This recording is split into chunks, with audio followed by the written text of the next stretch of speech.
Hey, what's up, guys? Been a couple weeks since my last video. I wanted to let that one breathe for a little bit before I started making other ones. But the preseason started a couple days ago. The Seahawks play on Thursday, I think Thursday night, and it's time to really start talking about this season. The last several videos I've made have been talking more about, last season, the seasons before, and how we got to this point after we were where we were like 4 years ago. But now we're going to actually start playing games this year. So it's time. So first of all, for those of you who don't know, I stream on Twitch. I'll have a link in the video description to my Twitch channel. Pretty much right after I make this video, maybe a little bit later tonight, I'm going to start streaming. I stream most days that I get home in time to actually start streaming.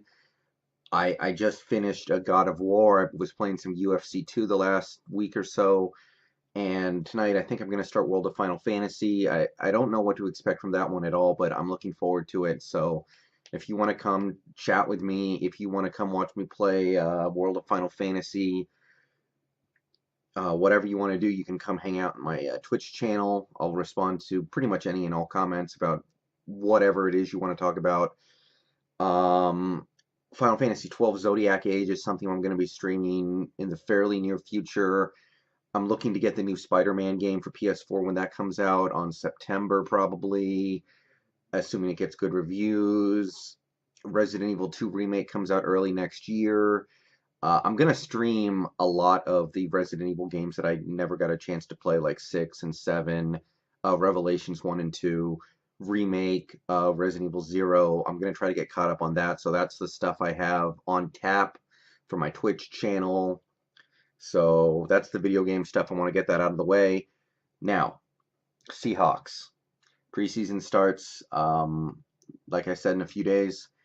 Only thing that's really changed since my last video where I was talking about, the Cam Chancellor and Earl Thomas situation is Doug Baldwin is injured. He's going to miss probably most of the preseason. It's possible that he misses week 1 and week 2, I guess. So that's certainly not good. I mean, maybe it's not bad, but it's definitely not good. Baldwin is one of the most important players on this team right now, especially if Tyler Lockett is not the player that he was before he broke his leg 2 years ago. And we're going to need some time to figure that out. We don't know yet. But yeah, guys, it's a different look for this team. It's a look we have not had since really 2012. 2012 was really the last time we didn't know. 2013, 14, 15, 16, even last year, I knew we had one of the most talented teams in the league. We were great. We had a chance to win the Super Bowl. We were going to make the playoffs. And the only question about whether or not we would win a Super Bowl would be if we played our best football at the right times. And this year you cannot say that. I mean, this Seahawks team, we're way more talented than the Cleveland Browns, but we're way less talented than the Philadelphia Eagles. We're somewhere in the middle with everybody else. Even last year, I would have said this is one of the most talented teams in football. Last year we added Sheldon Richardson right before the season started. A little later in the season, we added Dwayne Brown from Houston. We still had the Legion of Boom. We had, at that point, Doug Baldwin looked like he was a superstar wide receiver. We had optimism on the offensive line. We had great pass rushers on that defensive line. Our linebackers were the best in the league. So even last year, even with how bad everything went, I still would have said that we were one of the most talented teams in the league. But we can't lean on that anymore, guys. And that's going to be a big problem if we don't iron out some things this season because, even the year we won the Super Bowl, guys, sometimes it's amazing that we found a way to win the games that we did. And the reason why we did is because we had more talent than everyone else we played. 2013, I remember the games where the team was incredibly undisciplined and played football in a way that made them look like they did not belong on an NFL field. And that was a team that won the Super Bowl by 35 points. So that team had the ability to win every game they played. They had the ability to dominate every team they played. And sometimes you got, the Houston game where the offense does nothing for like, you know, 2.5 quarters. There was the Tampa Bay game where we went down 21-0 to a backup quarterback. At that time, I think it was an 0-8 Tampa Bay team. I think it was 0-8. We had games against the Rams where the offensive line is letting Wilson get clobbered every single pass play. We can't run the ball at all. We basically have one good offensive play the whole game, and somehow we still win. Even in the NFC title game that year, we played the 49ers. The offense did nothing for 30 minutes.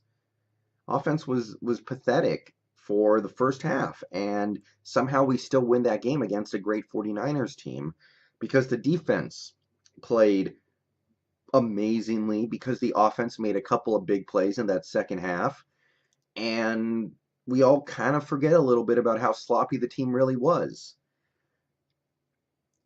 They did things that good teams should never do, and honestly, most bad teams don't even do. Most bad teams don't have entire halves of football where their offense does absolutely nothing. Most bad teams would not give up 3 touchdowns and go down 21-0 to a winless Tampa Bay team at home. So it was a thing where we made a lot of mistakes. We did a lot of dumb things. We had a lot of moments where we looked poorly prepared and poorly coached, but our talent was at a point where we would find a way to win almost all those games anyway. And as the years have gone by, those moments have gotten more and more frequent.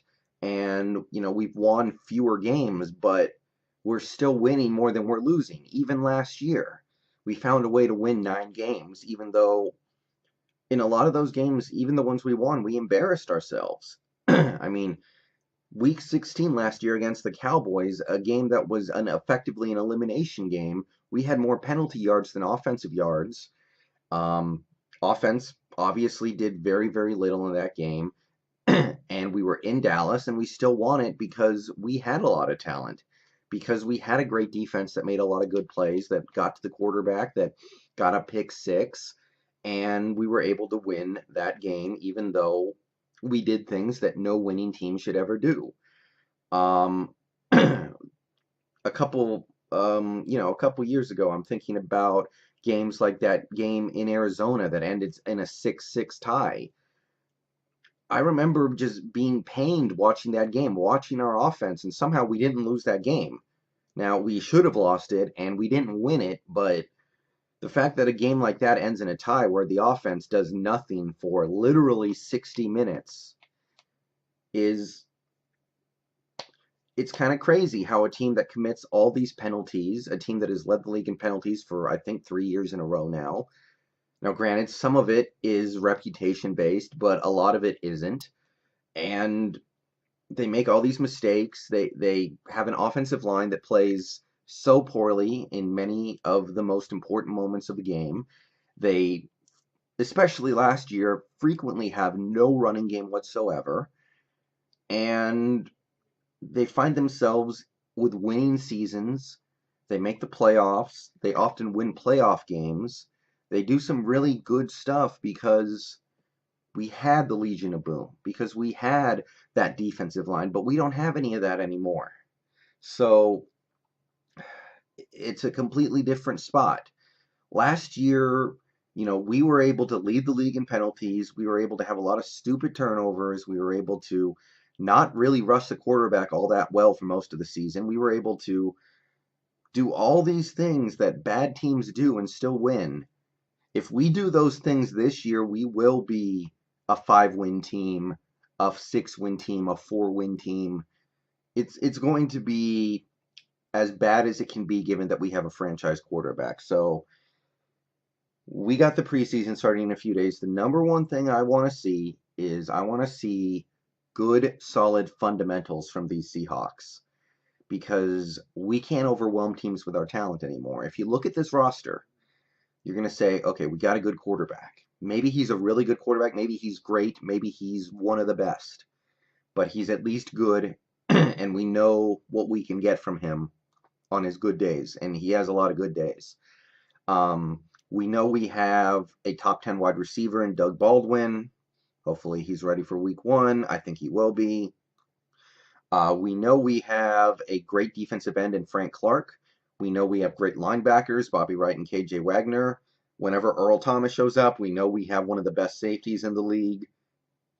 That's it, guys. Everything else is like, okay, we know what we have maybe in a few spots, but we know what we have is just okay. We know Justin Britt is okay. We know Dwayne Brown is okay. If Tyler Lockett's healthy, he's going to be good, but that's an if because we need to see it on the field for a few weeks. We know that guys like Jaron Reed have potential, but right now they're just okay. They have the opportunity to get much better, but we need to see it. Shaquille Griffin, good rookie season, but he's still just okay until he proves that he's better than that. It's a lot of question marks on this team. And the guys that we have to lean on that we know are superstar players, the list just got a lot shorter. So if we do not hammer out our fundamentals, get fewer penalties, don't have so many offensive line breakdowns, run the ball effectively to where, you don't have to completely give up on the running game in 10 games every year because it just doesn't work at all. Have a quarterback who knows how to get the ball out of his hands, which was a huge problem by the end of the season. If we don't fix these things, it's going to be a disaster. Any lesser talented team last year would have been a disaster, but we were so talented, we won a bunch of games anyway. Not going to do it this year. So we got 4 preseason games. That's what I'm looking for, guys. Reduce the penalties, reduce the negative plays. We're not superstars anymore. We're not crushers anymore. We're a team that needs to play fundamentally sound in order to win games. And I'm telling you right now, Seahawks schedule this season, you can easily talk yourself into 12 of those games. To start the season, we're playing in Denver. We're playing in Dallas. We're playing in Arizona. I think we're hosting the who's the first home game? Shit, is it the 49ers? But those first 4 games are against not very good teams. Denver was terrible last year. They got better at quarterback. They're still not great. Dallas, we beat them last year in a game where it looked like we had already given up on the season. Arizona lost their quarterback. They're, in a kind of a transitional year with new coaches and new quarterbacks, but those are not games that we will win if we play fundamentally unsound football, but they are all winnable if we just execute on the most basic of football levels, and that's what we got away from these last few years. So, look, I'm not going to act like we can compete with the Rams this year. We are not going to be able to compete with the Rams if they take care of their business. That team is stacked. They're stacked for a 1-year run at being a juggernaut, and, next year, we'll talk. Next year, they're probably going to lose guys like Talib and Suh and Brockers, and they'll be back to earth a little bit, and then it'll be up to guys like Jared Goff to carry the team. But this year, if the Rams want to completely fall apart, we'll be there to pick up the pieces. Good for them. But I don't think we can compete with that Los Angeles Rams team, but we can be a decent team. We have a quarterback. We have a couple of pieces on offense. We still have good linebackers. We have a couple of good options on the defensive line. We have the greatest defensive back coach of all time coaching some guys with talent. So there's no reason why this team needs to be horrible, but it's going to come back to fundamentals this year, something that we haven't had to think about very hard for a few years. That's what I think. So that's how I think this 2018 Seahawks team can be good. I don't know if they can be great. I don't think they can win the division. If the Rams go to pieces this year and melt down, then good for them. We'll pick up the pieces of the division, but short of that, maybe we're playing for a wild card, and I would be happy with that. So those are my thoughts going into this first preseason game. Maybe I'll make a video for specifically the preseason game coming up, but not a lot you can look for in the first week of the preseason. So I'm going to watch. I'm going to have fun. I'm going to be happy to see the boys. But that's what it is to me, guys. get fundamentally sound, and we can win a lot of these games. So check me out on Twitch. I'm out.